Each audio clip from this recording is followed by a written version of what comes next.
To be like Jesus, using God's gifts as He wills. March 31.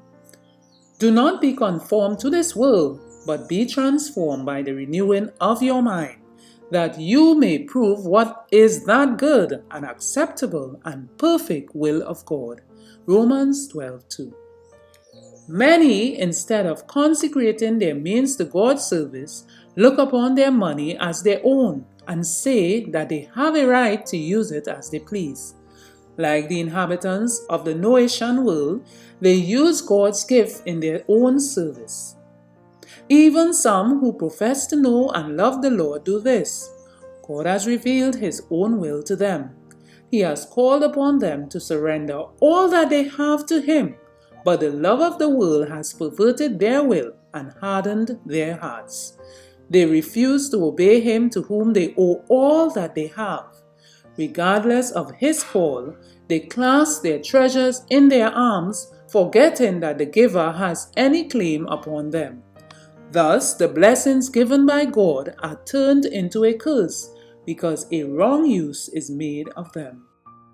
Christ understood the danger of the love of money, for He said, "How hard is it for them that trust in riches to enter into the kingdom of God?" Today, He calls upon us to give close attention to our eternal interests. He would have us subordinate every earthly interest to His service. For what shall it profit a man, He asks, if he shall gain the whole world and lose his own soul? God's right to our service is measured by the infinite sacrifice He has made for our salvation. Behold, what manner of love the Father had bestowed upon us, that we should be called the sons of God. For our sake, Christ lived a life of sorrow and privation. He was pure and holy, yet on Him was laid the iniquity of us all.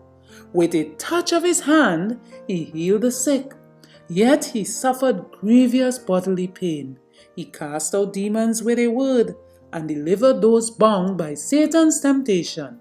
Yet temptation such as have never beset anyone assailed Him. He raised the dead by His power, yet He suffered the agony of a most terrible death. All this Christ suffered for us. What are we giving Him in return? He, the majesty of heaven, submitted patiently to scorn and insult. Should we look upon any sacrifice as too great? Should we hesitate to render to God our reasonable service? The Signs of the Times, January 21, 1897, from To Be Like Jesus, page 99.